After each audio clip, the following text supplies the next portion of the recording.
is a WDIO News special report.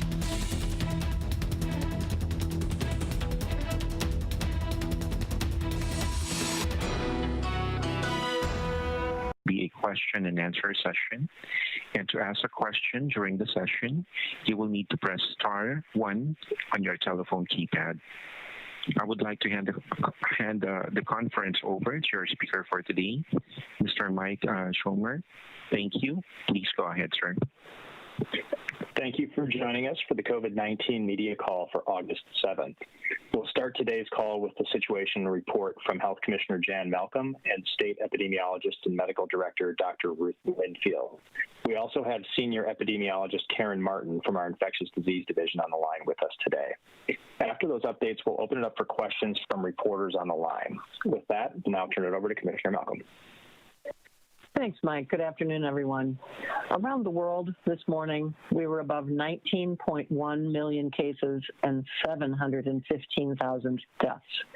In the United States, we are now above 4.8 million cases and 160,000 deaths. Here in Minnesota, we've reached a new total of 59,185 laboratory-confirmed cases, which is up 556 from the prior day. Now, this lower case count compared to the prior day of 856 is certainly encouraging, but just to put this in context, we have seen similar fluctuations intermittently throughout the pandemic and even in the last few weeks. For instance, we had a case count of only, in relative terms, 465 on July 27th, 501 on July 21st, and 461 on July 17th. So while we're certainly pleased to see the reduction from yesterday to the day prior, we just need to keep it in context that we're looking for longer-term patterns here. Yesterday's reported cases also showed some case growth in a number of outstate counties, specifically McLeod, McLeod, St. Louis, and Blue Earth. Our 7-day average case growth has dropped to 8.7%, down from 10% a week ago, so that too is encouraging. The median age of Minnesota cases remains 36.0 years old. Yesterday, 4 additional Minnesotans were reported as having died from COVID-19 in our state. 2 of these individuals were from Hennepin County, 1 each from Polk and Ramsey counties. This was 1 person in their 90s, 2 in their 80s, and 1 in their 50s. 2 of these deaths occurred among residents of long-term care facilities.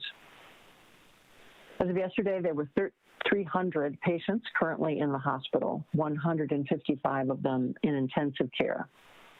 This is a net of 19 fewer people in the hospital yesterday compared to the day prior. 2 more in the ICU compared to the day prior. Now, both of these numbers are significantly lower than what we experienced in late May when our total amount of hospitalizations peaked. The whole hospital census peaked at 606 people in the hospital on May 27th and 263 people in ICU beds on May 29th.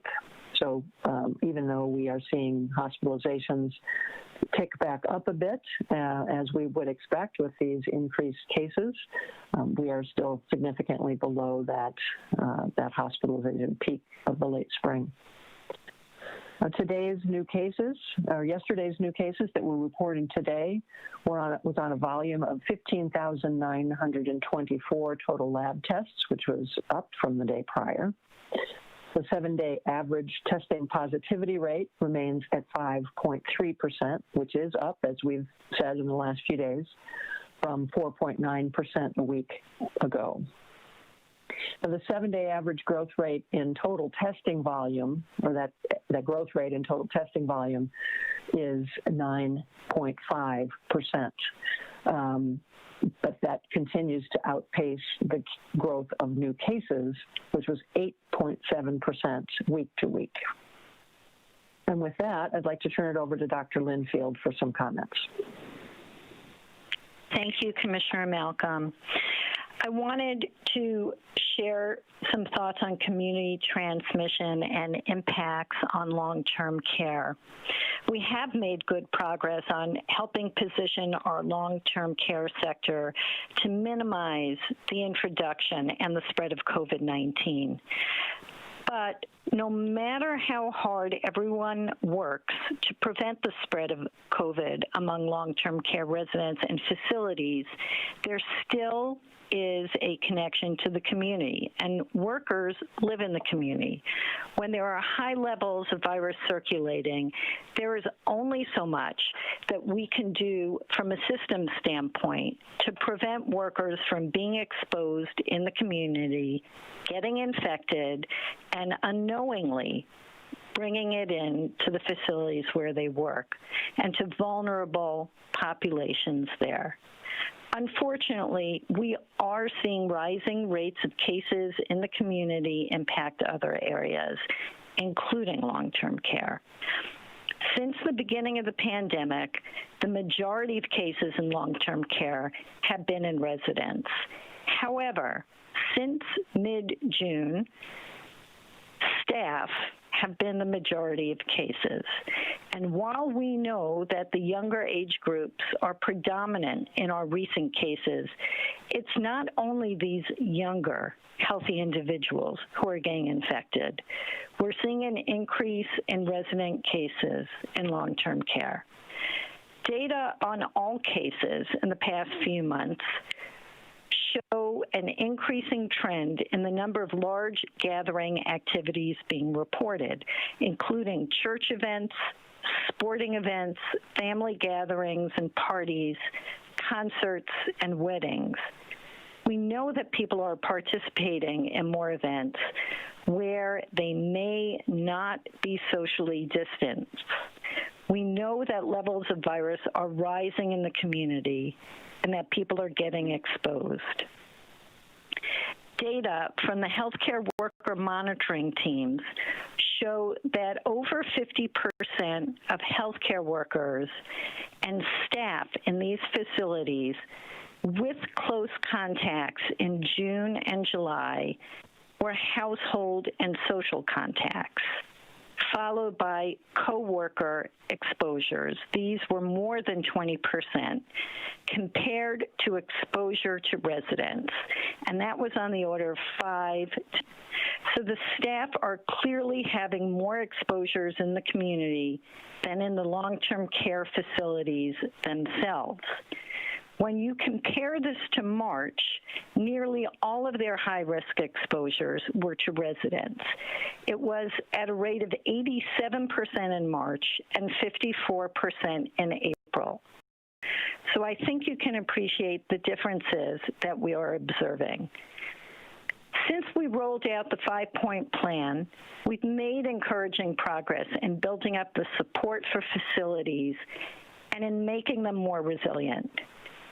Most of the nursing homes and assisted living facilities have no current identified COVID cases, but that is fragile.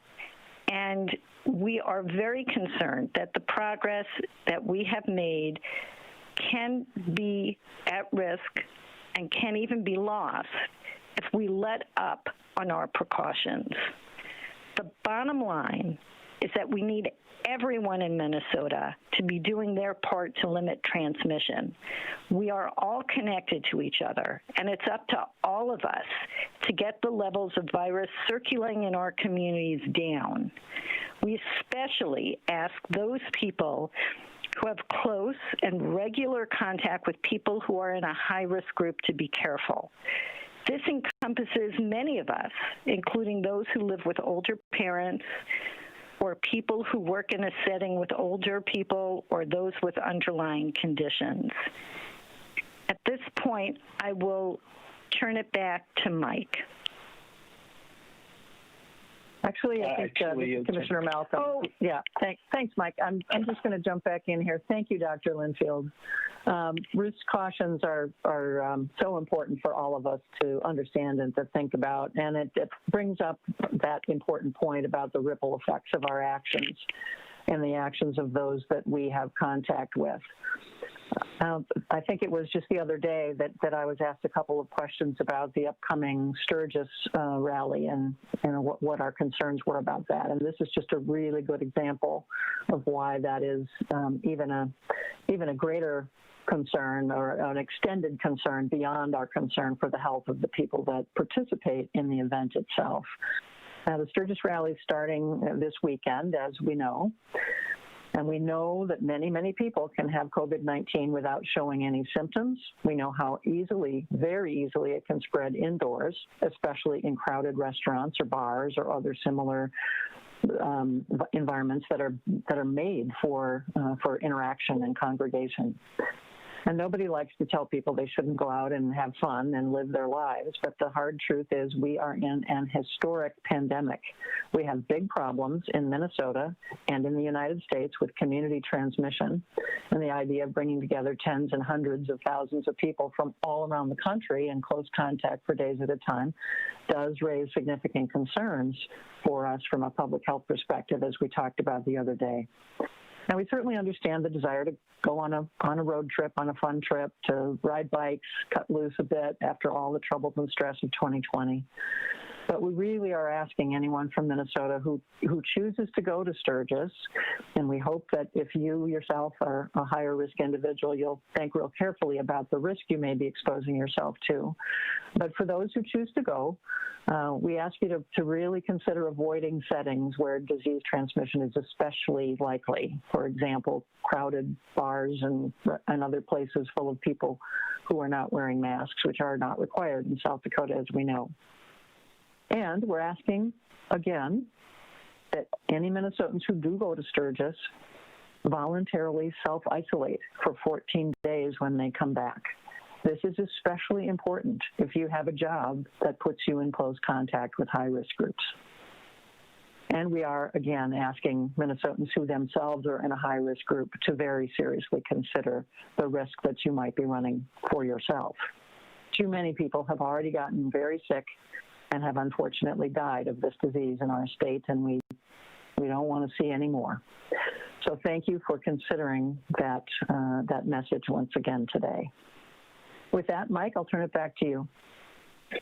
Thank you, Commissioner. Operator, we're ready to take questions. Okay. At this time, I would like to remind everyone, in order to ask a question, please press star and then the number 1 on your telephone keypad. We'll pause for just a moment to compile the Q&A roster.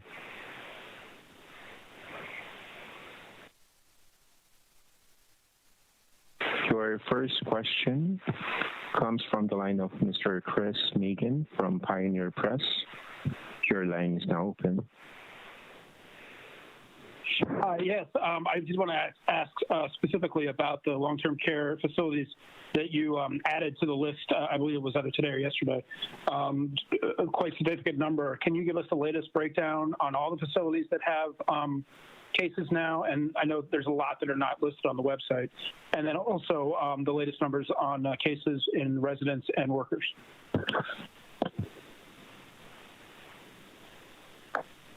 So I think we will ask Karen Martin to reply to that. Sure, I can answer that. So we do update our list of long-term care facilities on our website, and as of now, we're only including facilities that have had cases within the past 28 days. So those who are experiencing active outbreaks, and I have the breakdown of assisted living and skilled nursing facilities. So currently, there have been 414 assisted living type facilities ever that have had an outbreak. And right now there are 151 assisted living facilities that have active outbreaks. So 91% of our assisted living type facilities in Minnesota have not had cases in the past 28 days. For skilled nursing facilities, there's 198 that have ever had an outbreak, and currently 106 that have active outbreaks or have had cases in the past 28 days. So 71% of our skilled nursing facilities have not had outbreaks in the past 28 days. And then I can pull up the numbers of the cases in residents and staff in just 1 minute here. And just for reference, these are including not only skilled nursing facilities, but also group homes, chemical dependency, and other congregate care type settings. So for our, in long-term care facilities, we have had to date 4,666 cases in residents and 3,365 cases in long-term care staff. Okay. And then how is that affecting staff availability? Can anyone speak to that? I know that there's long been a concern that there isn't enough people out there to care for the folks that are in long-term care. Has this had a big impact on that yet? This is Commissioner Malcolm. Karen, you're certainly welcome to speak to that too, if you would like. But we've mentioned on prior calls that that's one of the elements of the 5-point plan that we've been working on, is to create systems where we can help facilities to manage staffing issues. We have created a volunteer database and a system for facilities to request assistance with staffing when they need it. And I think I mentioned on a prior call, we have over 1,000 health professionals from Minnesota who volunteered to be sort of in that pool. We, at the State Emergency Operations Center, have a team of people who work with facilities on crisis staffing plans.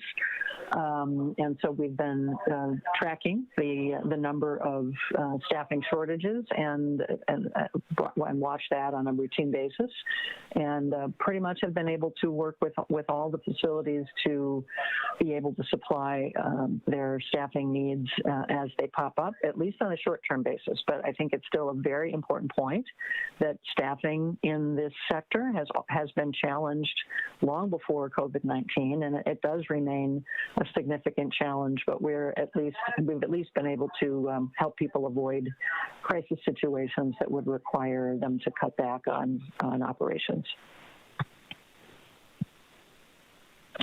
Thank you.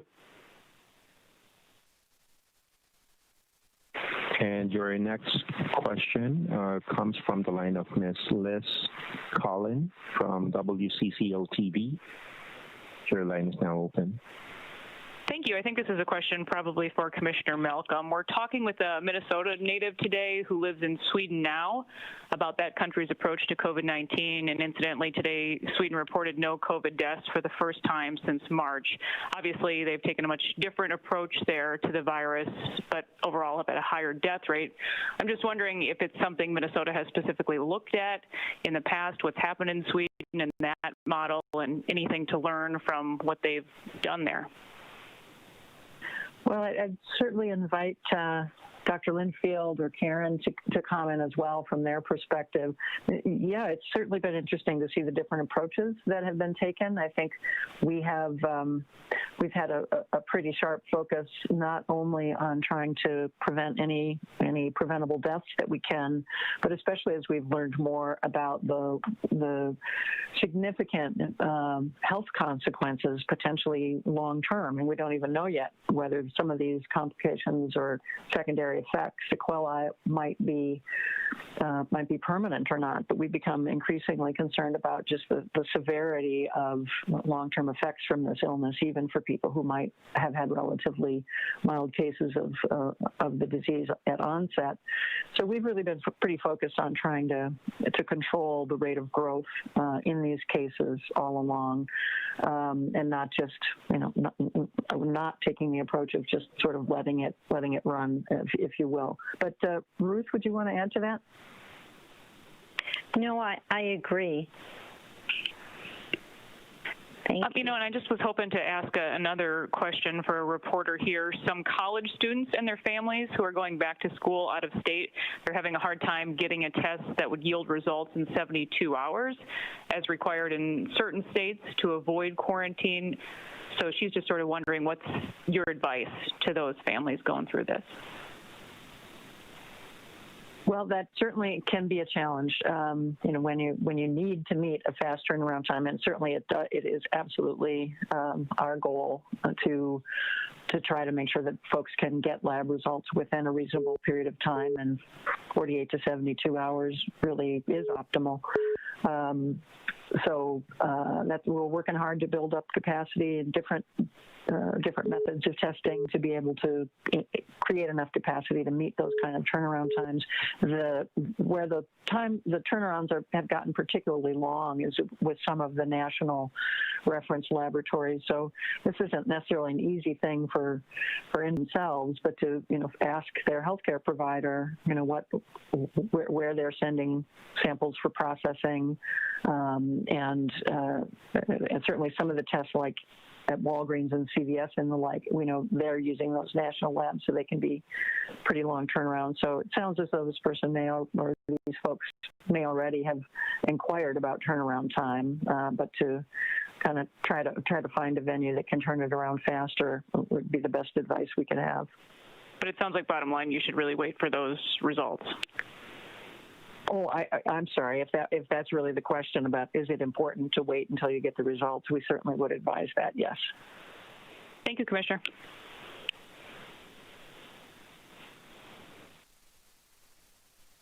And your next question comes from the line of Ms. Catherine Reichert from Minnesota Public Radio. Your line is now open. Hi, I was hoping you could tell us more about what's behind the surging cases in rural northern counties, and whether tourists play a role, and if so, how significant that role is. Ruth or Karen, is that anything you have particular detail on? I don't have a lot of detail. I know that some cases have been associated with gatherings and with community transmission, but we'll need to get back to you, Catherine. If I could follow up with another question. A few weeks ago, you mentioned that an infant died and also had tested positive for COVID-19. Do you have any updates on that case? We do not have updates on that case, and I don't know that we will be able to have complete clarity on what happened with the infant. But certainly if we do get additional information, we will share it. And just to clarify something you said earlier, about the long-term care workers. Yeah. I don't want to connect the dots that I shouldn't be connecting, but reading between the lines, I feel like I was hearing you say that these long-term care workers are going to bars and not socially distancing. I mean, is that fair to say in some cases? I think what's fair to say is we have a lot more viral activity in our communities, and that people are not maintaining social distancing. Some of the people who are going to gatherings and getting infected are healthcare workers, but some of them are contacts of healthcare workers. So the problem is when you have an infectious disease that spreads in the community, it does impact all members of the community at some point. Certainly, first generation of spread will be the people who may not be keeping social distancing and being exposed, but then they go on and expose others. So I would say, Catherine, it's a combination. Okay, thank you.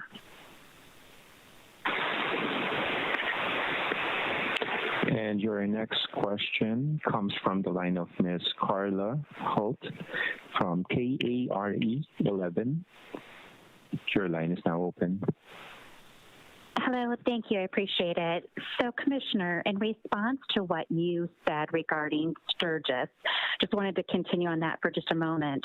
Recognizing now that you are asking for voluntary self-quarantines, a lot of people, as we have surveyed on social media, push back against any sort of request along those lines, suggesting that we didn't ask for anything similar during the protests or the large funerals in the wake of the George Floyd killing. And I just wanted to give you an opportunity to address the distinctions between these two circumstances, whether related to masks or indoor activities and that sort of thing, so that we can respond to those on social media. Well, I think certainly what has changed since those earlier days is a much greater degree of community transmission that we know of. That is just a documented fact that we've got a very significant amount of community spread now, and much more awareness of how much is spreading through social contacts of various types, and the degree of just concern about just the level of interaction that there is and spread that there is.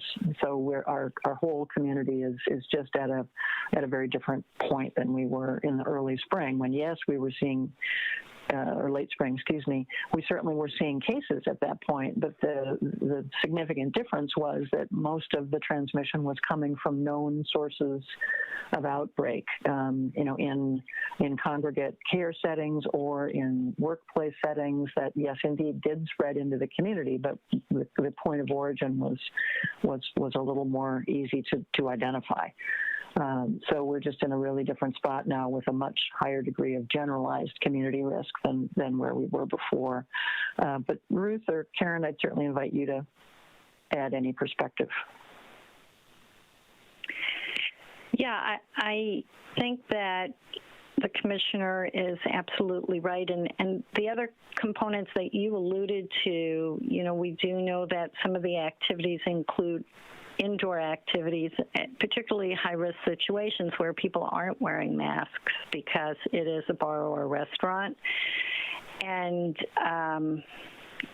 we are just trying to communicate how concerned we are about the level of viral transmission, and that all of us need to do whatever we can to get that level down. Thank you. Thank you. Karen. I appreciate.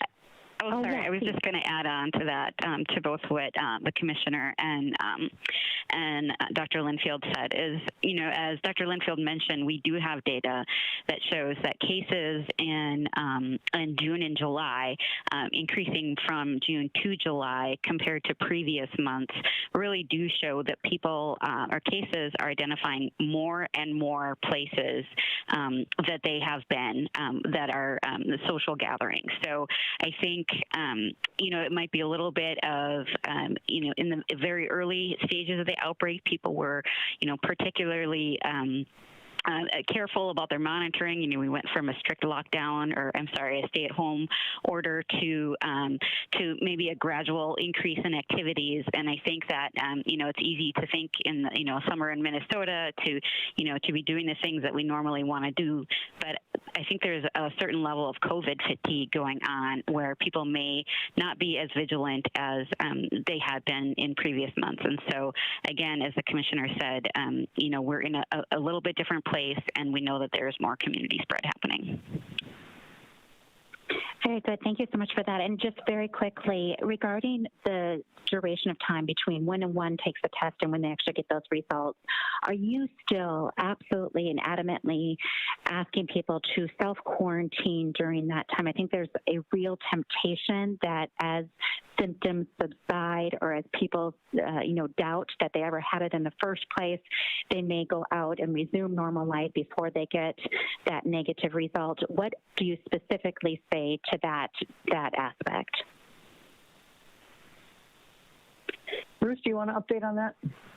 Absolutely. Yes. If people are symptomatic, we need them to stay home. And even if they feel better, we want them to stay home until they get their test result back. And we have heard that people who have had a test done because they had symptoms started going out into the community again, and then the test comes back positive, and they have exposed people during that time. So as Karen said, we get it. Everybody is tired of the COVID prevention measures, but they are really important, and it really makes a difference. Thanks to all of you. Again, everyone, to ask a question, please press star 1 on your telephone keypad.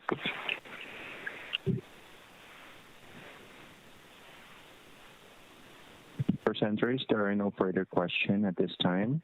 You may continue. All right, thank you, operator. If any of the reporters have a question that comes up after the call, please feel free to reach out to our communications office this afternoon.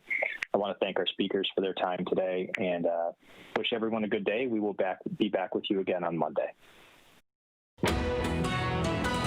This has been a WDIO News Special Report.